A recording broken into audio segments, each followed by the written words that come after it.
चलिए तो शुरू करते हैं हम। तो हम बात कर रहे थे यूनिट सेल की। यूनिट सेल की हमने डेफिनेशन देख ली थी कि डेफिनेशन क्या थी, यानी वो स्मॉलेस्ट पोर्शन जिसके कंप्लीट रिपीटेशन पर या जिसके बार बार रिपीटेशन पर एक कंप्लीट क्रिस्टल मिलता है, उसे हम कहते हैं यूनिट सेल। राइट। तो जो यूनिट सेल उसके कुछ पैरामीटर्स होते हैं, parameters to characterise unit cell. Unit cell के पैरामीटर देखिए कौन कौन से हैं। पहला तो एज लेंथ या इसे ही हम बोलते हैं लैटाइस कांस्टेंट। एज लेंथ को ही हम कहते हैं लैटाइस कांस्टेंट। दूसरा होता है इंटरफेशियल एंगल। अब यहाँ पर देखिए, जैसे अगर मैं क्यूब की बात करता हूँ या 3D की बात करूँ, ये 3D यूनिट सेल है। Yes sir. 3D unit cell में एक अगर एक्स एक्सेस है, एक वाई एक्सेस होगी और एक जेड एक्सेस होगी, राइट। तो अगर एक्स एक्सेस के अलोंग एज लेंथ ए है, वाई एक्सेस के अलोंग बी है और जेड एक्सेस के अलोंग सी है, ठीक है ना। ये तो हो गई एज लेंथ। अब यहाँ पर ध्यान दें, जैसे यहाँ पर एक्स एक्सेस है, ये वाई एक्सेस है, ये जेड एक्सेस है। अब इसको हम कैसे ध्यान रखें इंटरफेशियल एंगल को, तो आप ऐसे लिख लेंगे X Y Z alpha beta और गामा। तो एक्स और वाई के बीच में कौन सा एंगल होगा, ना अल्फा ना बीटा, जो बचा हुआ है वो कौन सा है, गामा। इसके बीच में इंटरफेशियल एंगल मतलब दो फेस, जैसे दो दीवार, सक्सेसिव दो दीवार या दो फेस के बीच का जो एंगल होगा वो कहलाएगा इंटरफेशियल एंगल, तो गामा हो गया। अब वाई और जेड के बीच में देखिए, ना तो वाई के साथ बीटा है तो बीटा होगा, ना जेड के साथ गामा है तो गामा होगा, अल्फा हो जाएगा। यहाँ हो गया अल्फा, तो डेफिनेटली यहाँ क्या बचा, बीटा बचा। तो कितने पैरामीटर्स हैं यूनिट सेल में, मैक्सिमम कितने हैं, मैक्सिमम 6 पैरामीटर है। 6 कौन से, 3 तो लैटाइस कांस्टेंट, कौन कौन से, ए बी और सी, और 3 इंटरफेशियल एंगल, कौन कौन से, अल्फा बीटा और गामा। 3 इंटरफेशियल एंगल है, तो टोटल मैक्सिमम 6 हो गए। इतनी बात क्लियर हो गई। यस। अब देखिए सॉलिड स्टेट की हम बात कर रहे हैं, तो सॉलिड में तो मालूम है 3D स्ट्रक्चर होता है, वॉल्यूम होता है ना उसमें, ना तो एरिया होता है अकेला, ना लेंथ होती है अकेली। हाँ सर। तो हम सॉलिड स्टेट में तो 6 पैरामीटर मिलेंगे। फिर भी अगर 1D 2D या 3D ले लें, मान लेते हैं 1 डायमेंशनल अगर पैकिंग है, तो 1 डायमेंशनल में क्या होगा, एटम्स इस तरीके से स्फीयर को अरेंज करेंगे, ऐसे स्फीयर अरेंज होंगे 1D में। जब इस तरीके से स्फीयर अरेंज होंगे तो कोई सा भी एक स्फीयर आप पकड़ के बैठ जाओ, तो देखिए एक स्फीयर हमने पकड़ के बैठ गया, तो यहाँ से यहाँ तक यानी दो के सेंटर के बीच का डिस्टेंस यानी ए हो गया। तो यहाँ पर सिर्फ एक ही पैरामीटर होगा, ओनली 1 पैरामीटर, और वो भी पैरामीटर कौन सा होगा, बोलो, लैटाइस कांस्टेंट। लैटाइस कांस्टेंट 1 पैरामीटर जो एज लेंथ है, जिसको हमने ए ले लिया, इंटरफेशियल एंगल नहीं होगा। अब लेते हैं हम 2D में कितने पैरामीटर होंगे। 2D का मीनिंग क्या है, जैसे एक लेयर हमने ये ली और एक लेयर हमने ऊपर कर दी, इस तरीके से 2 लेयर हो गई, यानी एक तो हो गई एक्स एक्सिस, एक हो गई वाई एक्सिस, 2 एक्सिस हो गई। एज लेंथ कितनी होगी इसमें, जैसे इसको मैंने ए ले लिया, इसको बी ले लिया, एज लेंथ हो गई 2। इंटरफेशियल एंगल एक्स और वाई के बीच में गामा, यस नो। तो यहाँ पर कितने पैरामीटर हो गए, 3 पैरामीटर हो गए, 3 पैरामीटर हो गए। ये सब क्लियर हो रहे हैं एकदम से, क्लियर हो रहे हैं। एज लेंथ हो गई 2 और इंटरफेशियल एंगल हो गया 3 हो गए। अब हम आते हैं किसमें, 3D में। तो 3D में कितने पैरामीटर हैं, 6 पैरामीटर हैं। तो क्या आप पेज नेक्स्ट पेज लूं, यस। हाँ सर। अब देखिए 3D में कितने पैरामीटर हो जाएंगे, 3D में 6 हो जाएंगे, एक्स वाई और जेड, ठीक है ना। अब एक्स यहाँ पर एज लेंथ ये हो गई, यहाँ बी हो गई, यहाँ पर सी हो गई। इनके बीच में एंगल हमने क्या देखा था, गामा। तो गामा बायोजेट अल्फा के बीच में, बायोजेट के बीच में क्या था, अल्फा। अल्फा यहाँ पर कौन बीटा। सा था, बीटा। तो यहाँ तो 3 लैटिस कांस्टेंट है, 3 लैटिस कांस्टेंट। वो कौन कौन से, ए बी और सी। और यहाँ पर 3 interfacial angle, interfacial angle 3 interfacial angle. और वो इंटरफेशियल एंगल कौन से हैं, अल्फा, अल्फा बीटा और बीटा गामा। गामा। इतनी बात सभी को समझ में आ रही होगी। Okay, yes sir. हाँ सर। Yes sir. ठीक है। चलिए अब हम बात करते हैं, सबसे पहले तो 2D यूनिट सेल लेते हैं। 2D यूनिट सेल भी एनसीईआरटी में थोड़े से दिए हुए हैं। 2 डायमेंशनल यूनिट सेल, एक तो 2 डायमेंशनल लेना हमें और 3 डायमेंशनल लेना है।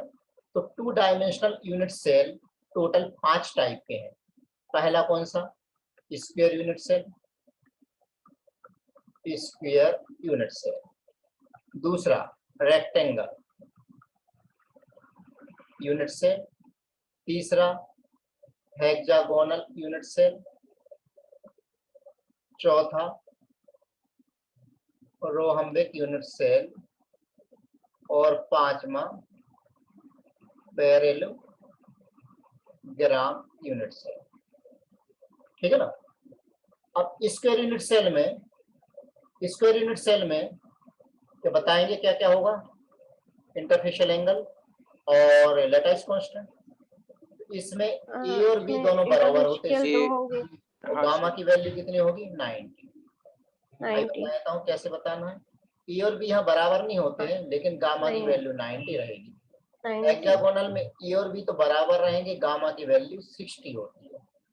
रोहम्बिक में यस सर। ए और बी तो बराबर है, लेकिन गामा ना तो 90 होगा, ना ही गामा की वैल्यू 60 होगी, दोनों ही नहीं होगी। और पैरेललोग्राम में a not equal to b but gamma, gamma भी नॉट इक्वल टू 90। हाँ सर। अब इसको हम यूं समझ लेते हैं, देखिए यहाँ पर बना रहा हूं, जैसे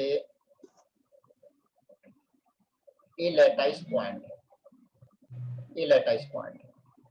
अगर मैंने इनको मिला दिया, इसको ज्वाइन करा दिया, ज्वाइन करा दिया, बताइए स्क्वायर बन गया ना, बन यस गया, सर। पहला वाला बन गया। यहाँ पर ए और ए भी, बी भी किसके बराबर है, ए के बराबर है, बी। Yes sir. स्क्वायर हो गया। दूसरा, अगर लैटिस पॉइंट को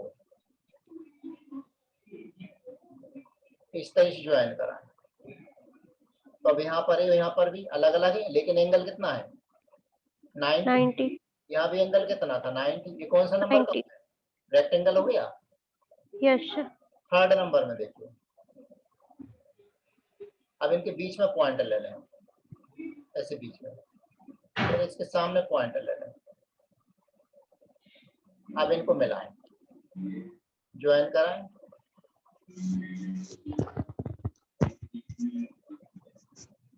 हो गया, यस सर। बन गया हेक्सागोन।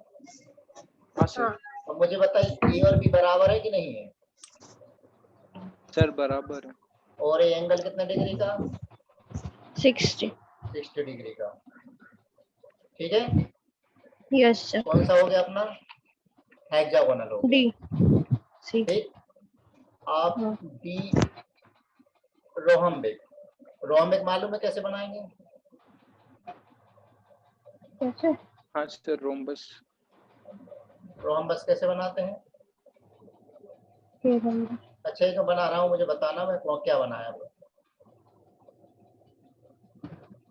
ये कौन सा यस बना। सर। रोम्बस। सर रोम्बस ही है। ठीक है, तो यहाँ ए और बी बराबर है, हाँ सर। एंगल 90 डिग्री का है।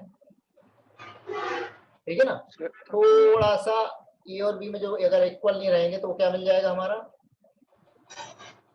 पैरेललोग्राम। पैरेललोग्राम तो मालूम है ना, बनाना आता है। हाँ यस सर। सर। ठीक है ना। ये 5 टाइप के हमारे कौन से हो गए। अब इसमें से मुझे बताइए ज्यादा सिमेट्रिक कौन सा है, इसमें से मोस्ट सिमेट्रिक कौन सा है। Sir square. Square unit cell is most symmetric. Most symmetric is square unit cell. ऐसा ही पूछ सर लेते हैं। हाँ, रेड कलर की जगह दूसरा कलर यूज कर दीजिए ना, कौन से कलर की दिख जगह, नहीं रहा अच्छे से। White colour. रेड। अच्छा, रेड नहीं दिख रहा, ठीक है। चलिए नेक्स्ट पेज ले लूं। Yes sir. Yes sir. Black पर रेड तो अच्छे से दिखता है। हाँ सर दिखता तो है, दिख नहीं रहा बट मुझे। हाँ, इतनी चीज क्लियर होगी अपनी, राइट। तो पहले तो हम 3D यूनिट सेल की हम बात कर ले। 3D यूनिट सेल, अब 3D यूनिट सेल कितने टाइप की होती हैं वो देखना पहले। तो हम इसमें बात करेंगे क्यूबिक सिस्टम की। किसकी बात कर रहे हैं हम? Cubic system. Cubic system. अब जैसे एक क्यूब है,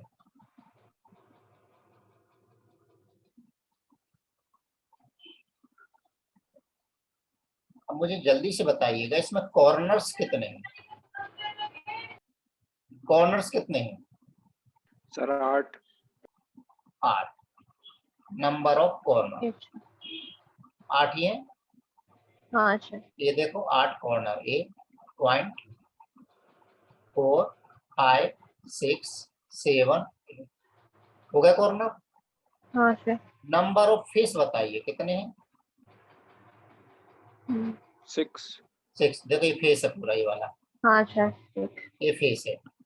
नंबर ऑफ फेस 6 हो गए। अपने रूम को आप क्यूब मान के चलो। रूम में जितनी दीवार और छत और नीचे की फर्श है वो हो गए फेस। Number of edges 12। 12। देखो ये क्या है एजेस, समझ रहे हैं? येलो कलर से यस बना सर। रहा हूँ एजेस, येलो कलर से मैं हाईलाइट कर रहा हूँ एजेस को। ये हो गए एजेस, कितने हो जाएंगी? 12। नंबर ऑफ बॉडी डायगोनल, यानी बॉडी डायगोनल। बॉडी डायगोनल मालूम है क्या है? देखिए बॉडी डायगोनल बना रहा हूँ। ये क्या है? बॉडी डायगोनल बन गया, यानी 2 यस सर। कॉर्नर को मिलाया बॉडी डायगोनल बना। 8 कॉर्नर है तो यस कितने सर। बॉडी डायगोनल मिलेंगे? 4। 4 मिलेंगे। क्लियर आर्यन? Yes sir. अब नेक्स्ट मुझे बताइए, नंबर ऑफ बॉडी डायगोनल भी हो गए। हाँ, नंबर ऑफ फेस सेंटर कितने होंगे? अरे भाई जितने फेस है उतने फेस सेंटर, इतना क्या सोचना। नंबर ऑफ एज सेंटर कितने होंगे? 12। 12 होंगे, ठीक। हाँ sir. Number of body centre कितने होंगे? हर बॉडी का एक ही सेंटर होगा। ये बॉडी सेंटर है 4। बिल्कुल बीचों बीच में, ये एक एक एक एक। अरे हर बॉडी के हाँ बीच में तो एक ही सेंटर आएगा यस ना। Sir. Number of body centre equal to 1। Clear Aryan? हाँ सर। अब मुझे बताइए नंबर ऑफ अल्टरनेट कॉर्नर कितने? अल्टरनेट कॉर्नर का मतलब एक छोड़ के एक।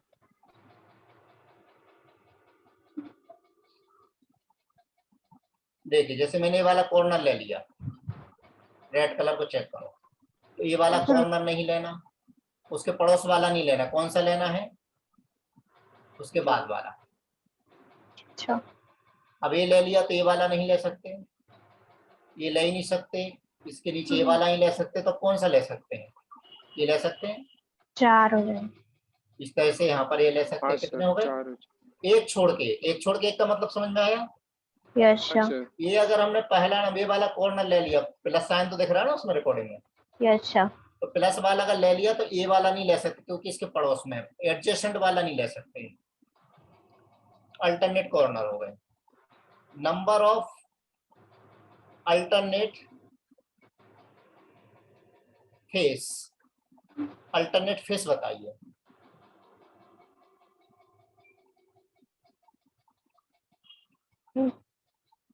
कितनी होंगी? 6 फेस है 2। टोटल। 2 होंगी। अगर हमने ऊपर की फेस ले लिए तो ये बाजू वाली ले नहीं सकते, हाँ यस सर। बाजू वाली भी नहीं ले सकते क्योंकि तो पड़ोस में ही है, और पीछे वाली यस भी नहीं सर। ले सकते, तो बची कौन सी? सामने वाली। हाँ तो अल्टरनेट फेस भी कितनी होंगी? 2। 2 होंगी। और number of alternate edges, number of alternate edges बताइए कितनी अल्टरनेट एजेस? जैसे मैंने ये वाली एज ले ली, अब ये तो ले नहीं सकते, 4 सकते, हाँ अब ये वाली लोगे तो नीचे की 2, इस तरह से ऊपर की भी 2, ये अल्टरनेट हाँ सर, क्या है, एजिएशन। एजेस। एग्जैक्ट क्लियर हो गया। देखो ये पूरा समझने वाला चैप्टर, आप घोट नहीं सकते, इसको रट नहीं सकते हो। Yes sir. अब इतना आप लोगों को सब कुछ समझ में आ गया, यहाँ हाँ, कोई टेंशन नहीं। No yes sir. सर। ठीक है, तो types of unit cell, 2 type की यहाँ पर 3D यूनिट सेल होती हैं। कौन कौन सी? 2 टाइप्स की होंगी। पहली तो प्रिमिटिव यूनिट सेल, प्रिमिटिव या फिर non centred, non centred unit cell. ये क्या कहलाती है? इसमें एटम्स कहां पर होते हैं? Atoms at corners only, corner के अलावा एटम्स कहीं भी नहीं होते हैं। एटम्स कॉर्नर के अलावा कहीं नहीं होते हैं, ठीक है ना। यस जैसे सर। ये क्यूब है, एटम्स कहां पर हैं? कॉर्नर पर, कॉर्नर पर एटम को रख दीजिए, ये कॉर्नर पर एटम को रख दिया, ये कहलाएगा प्रिमिटिव। इसी को हम बोलते हैं simple cube, simple cubic unit cell. इतना क्लियर हो गया? नेक्स्ट पेज को मूव करूं? हाँ सर। Yes sir. नेक्स्ट है, सेकंड है नॉन प्रिमिटिव यूनिट सेल।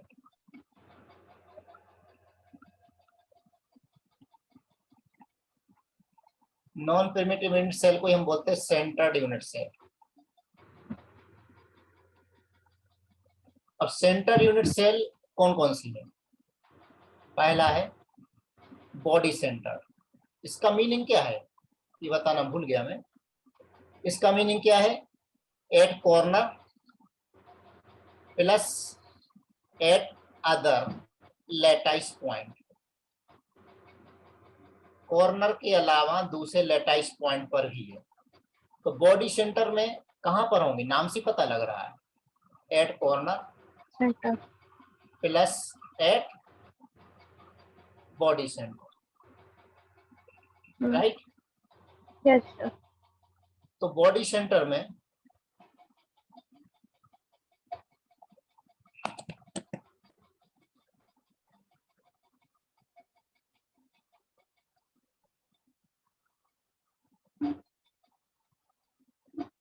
देखिए कॉर्नर पर एटम है, कॉर्नर पर है, कितने कॉर्नर है? टोटल 8 कॉर्नर है, और बॉडी सेंटर नहीं है, बॉडी सेंटर। क्लियर हो गया? हाँ यस। सर। सेकंड है फेस सेंटर। फेस सेंटर कहां पर होंगे बताइए इसमें? सर नाम से फेस के पता लग रहा है, centre. Corner fish. Plus red fish. Face.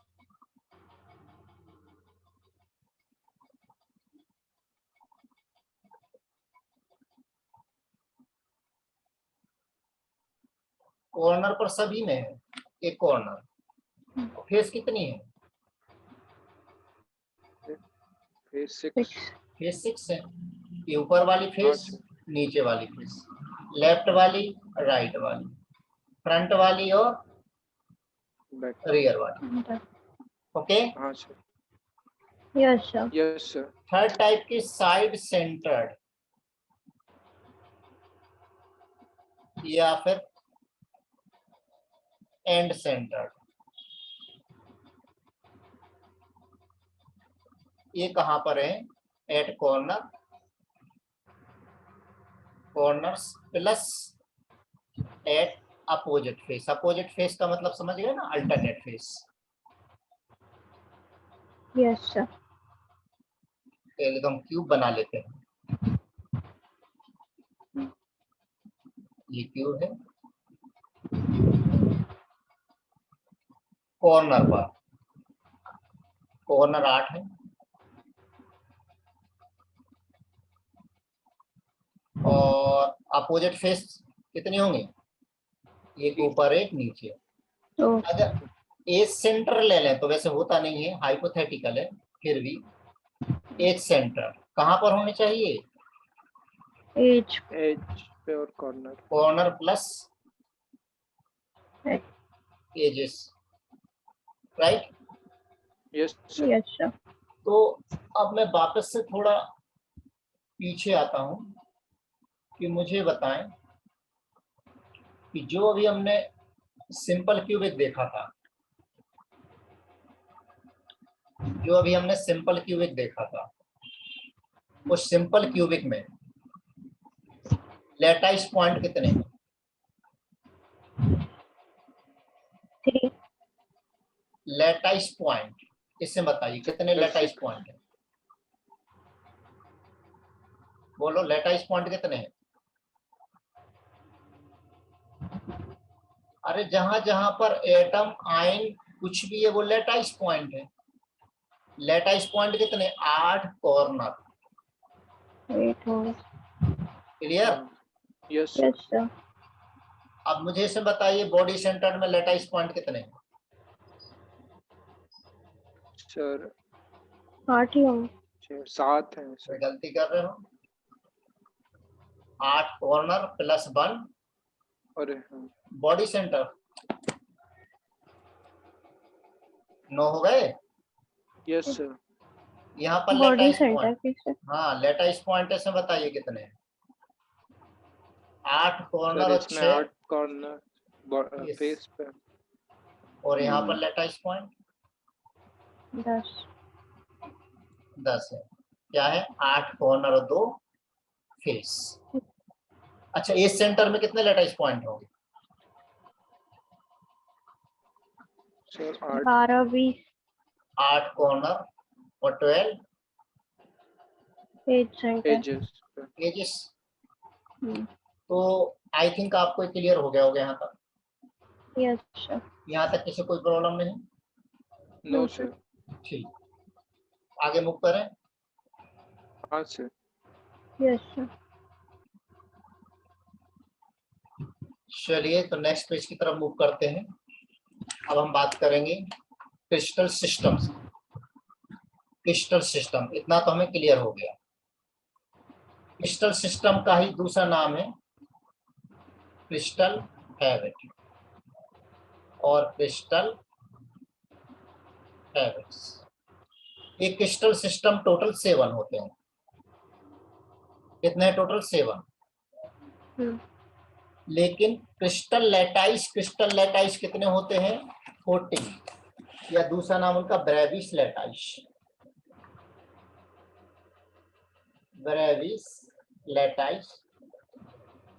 और क्रिस्टल लैटाइस, ये टोटल 14 है। कैसे हैं वो देखते हैं। तो मैं एक टेबल बना रहा हूं यहाँ पर। पहले ले रहा हूं मैं क्रिस्टल सिस्टम, दूसरा ले रहा हूं मैं लैटाइस कांस्टेंट,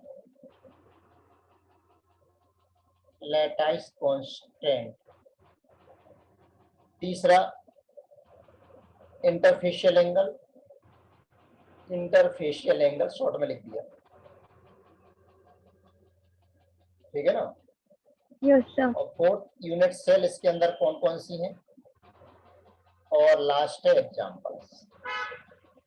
एग्जाम्पल एनसीईआरटी वाले ही लर्न करना है, जो एनसीईआरटी में मोस्टली दे रहा है। अब इसका एक सीक्वेंस है, तो सबसे पहले तो आप सीक्वेंस लर्न कर लेंगे। सीक्वेंस क्या है? क्लास। सीक्वेंस क्या है?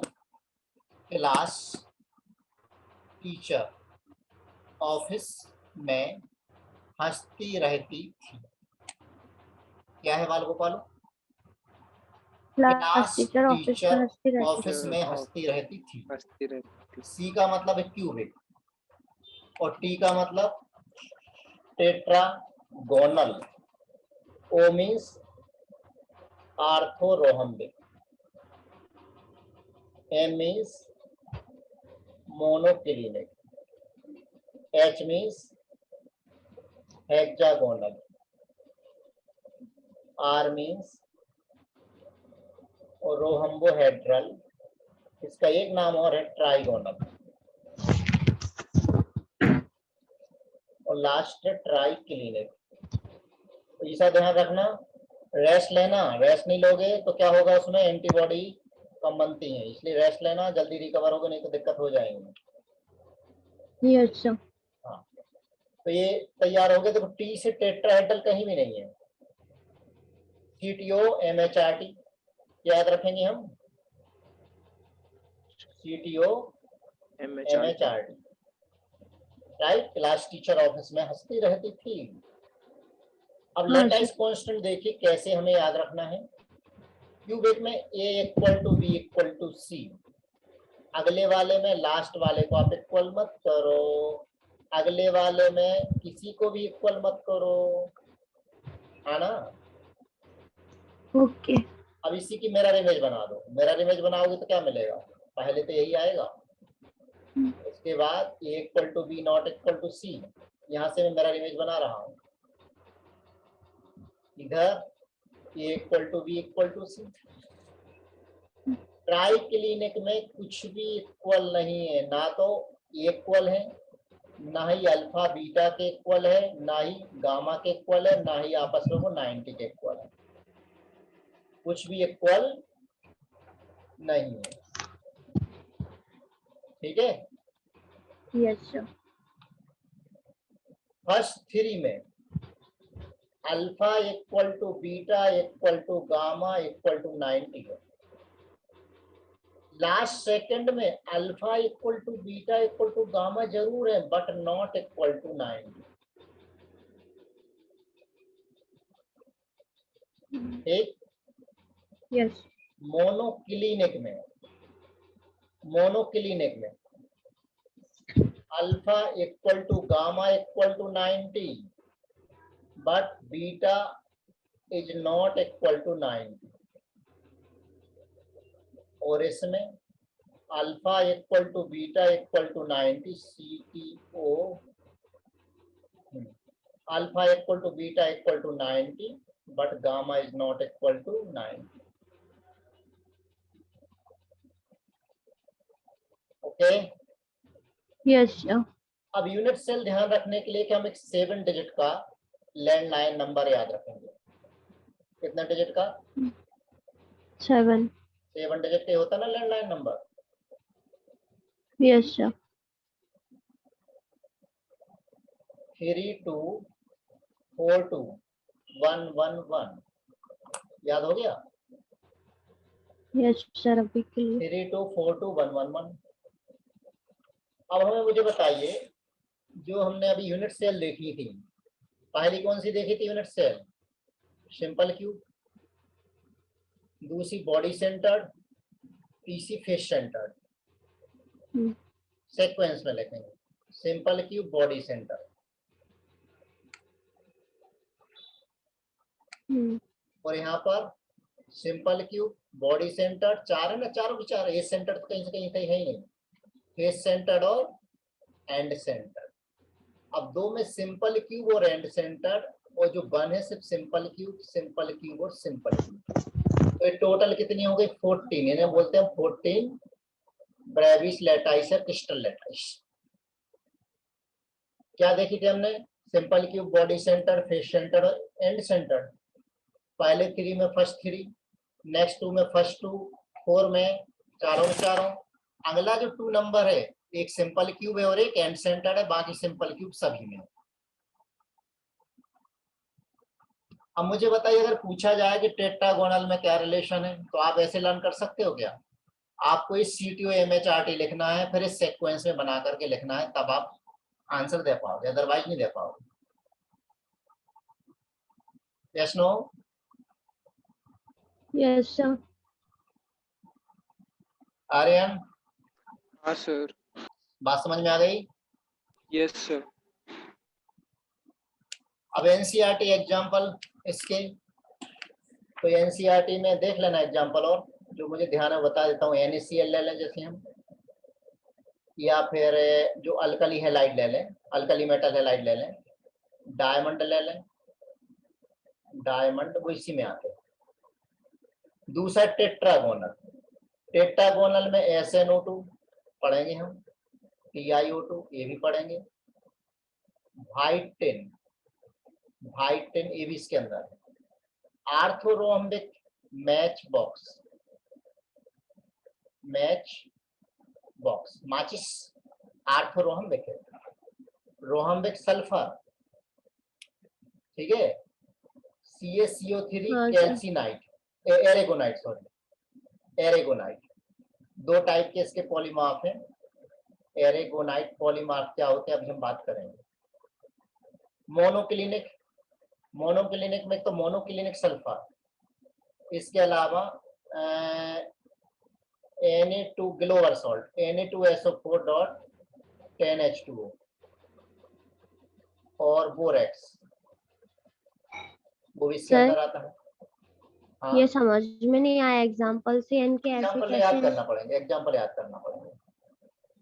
नहीं तो सर ये मतलब इनका ये क्या होगा, इनका क्यूबिक क्या शेप ये होगा होता है, इनका? मोनोक्लिनिक ये सब शेप होते हैं। सर SM भी कंपाउंड है। एक मिनट मैंने शायद गलत बना दिया। मोनोक्लिनिक में, हाँ सही तो लिखा, मोनोक्लिनिक सल्फर, सही सही सही, बिल्कुल सही है। हेक्सागोनल में graphite main, graphite, zinc oxide, hexagonal. Rhombohedral, rhombohedral में जैसे कि सिनेवार, HGS, ICL और triclinic potassium dichromate, K2Cr2O7 potassium dichromate, और H3BO3 यानी बोरिक एसिड, और ब्यूविट्रॉल CuSO4.5H2 इसके एग्जांपल्स हैं, यानी शेप में मिलते हैं। सर हाँ, NaCl तो लेकिन सर्कल होते हैं। अरे सर्कल नहीं होते हैं, मतलब जब वो NaCl की यूनिट मिलती है, जब NaCl के कॉन्स्टिट्यूएंट में लेंगे तो वो क्यूब बना लेते हैं। अभी अपन आगे पढ़ेंगे इनको, ठीक है ना, आगे पढ़ेंगे कि Na कहाँ होता है, Cl कहाँ होता है, क्यूबिक फॉर्म में कैसे बनता है, राइट। Okay sir. तो नेक्स्ट पेज सर ये में लास्ट वाला CuSO4 डॉट क्या लिखा था? .5H2O. अब इसके जो क्रिस्टल सिस्टम के जो स्ट्रक्चर है वो कहाँ से आपको देखना है, स्ट्रक्चर फ्रॉम NCERT। देखो स्ट्रक्चर कैसे बता देता हूँ, स्ट्रक्चर को मतलब मैं क्या बताना चाह रहा हूँ। कई बार क्या होता है वो स्ट्रक्चर दे देते हैं प्रॉपर डायमेंशन में, जैसे उन्होंने बोल दिया कि बताइए इसके लिए इंटरफेशियल एंगल में क्या रिलेशन होगा। क्या दिख रहा है हमें, ये क्या दिख रहा है, क्यूब। क्यूब दिख क्यूब। रहा है, क्यूब, राइट। दूसरा टेट्रागोनल, टेट्रागोनल थोड़ा सा यहाँ से एलंगेटेड है,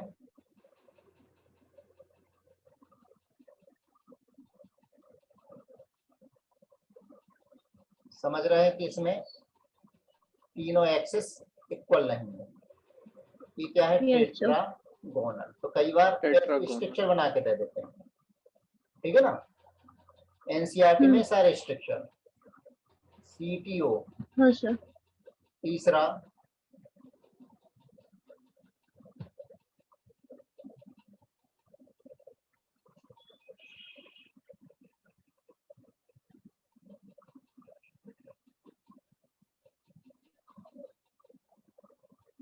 ये बन गया ऑर्थोरोम्बिक, ठीक। Yes sir. फोर्थ है मोनोक्लिनिक। तो आपको तो क्या करना है, NCERT सीधे प्रिंट निकाल के या उसके फिगर देख करके कॉपी में देख लेना है या लिख लेना है कि हमें करना है। ये कौन सा है, मोनोक्लिनिक। हेक्सागोनल तो बड़ा इजी है, ये कैसा है, यहाँ पर ही बनाएंगे, इनको ज्वाइन कर देंगे।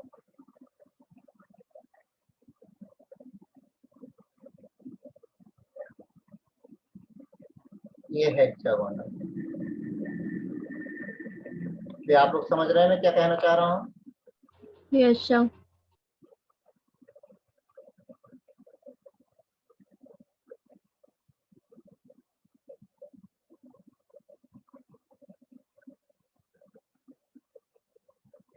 ये है रोहम्बोहेड्रल। ये जो फिगर है वो आप एनसीईआरटी से देख के बनाएंगे। Okay sir. नंबर क्या ध्यान रखना है खाली, और कुछ भी नहीं करना कि कभी इस टाइप से अगर स्ट्रक्चर बना के दे दें और फिर उसके बारे में पूछा जाए तो हम बता सकें। Yes sir.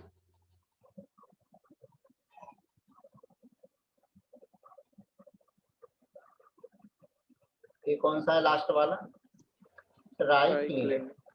ये मोस्ट एसिमेट्रिक है, कुछ भी इसमें इक्वल नहीं है।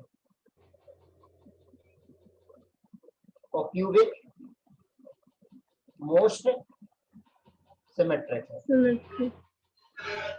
याद आ गया ना क्यूबिक में क्या क्या था? Yes sir. A equal to b equal to c, और alpha equal to beta equal to gamma equal to 90। ये इतनी चीज क्लियर होगी सभी को? Yes sir. कोई टेंशन नहीं यहाँ तक? No sir. तो CTO-MHRT में वापस से आ रहा हूँ, फिर से देखिए। CTO-MHRT में एग्जाम्पल सबसे लास्ट में लर्न करिएगा। पहले आप क्या लर्न करेंगे? CTO-MHRT, फिर लिखेंगे A equal to b equal to c, फिर नेक्स्ट में नॉट इक्वल टू सी, बंगले में कोई सा भी इक्वल नहीं, फिर की इमेज बना देंगे, लास्ट वाले में कुछ भी इक्वल नहीं, राइट? लास्ट वाले में एंगल एक भी इक्वल नहीं है, लेकिन उसके नेक्स्ट वाले में इक्वल तो जरूर है, लेकिन 90 इक्वल नहीं है, 90 के इक्वल नहीं है। अब आ जाएंगे हम 3 पर। फर्स्ट 3 में अल्फा बीटा और गामा 90 के बराबर है, आपस में ही बराबर है। फिर आएंगे हम इसमें अल्फा और गामा 90 के बराबर है, और नेक्स्ट वाले में अल्फा और बीटा 90 के बराबर है। यूनिट सेल कैसे लर्न किया हमने? 3 2 4 2 1 1 1, राइट? Yes sir. 3 2 4 2, 3 यानी पहले 3, 2 यानी पहले 2, 4 यानी पहले 4, ठीक है ना? तो अगला 2 यानी सिंपल और एंड सेंटर, और बाकी जो 1 1 1 है सभी में सिंपल क्यूब, यानी सिंपल क्यूब सभी के अंदर है। ये बात सभी को समझ में आ गई अच्छे से? Yes sir. इसमें कोई डाउट कहीं से कहीं तक? No sir. No sir.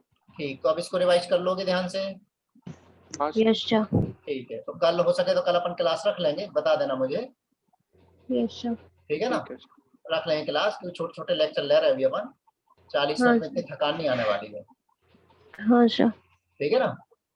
चलिए, तो इसकी मैं वो बना करके रिकॉर्डिंग मैं उसमें आपको लिंक दे दूंगा, आप देख लीजिएगा। ठीक है सर? हाँ, आपकी गर्दन में दर्द होता था क्या? हाँ होती, अकड़ती, थोड़ी अकड़ अकड़ रहती है। 1 मिनट में ये रिकॉर्डिंग क्लोज कर दूं, फिर मैं दोबारा से ज्वाइन कर लूँ, पूछ लेना। Okay sir.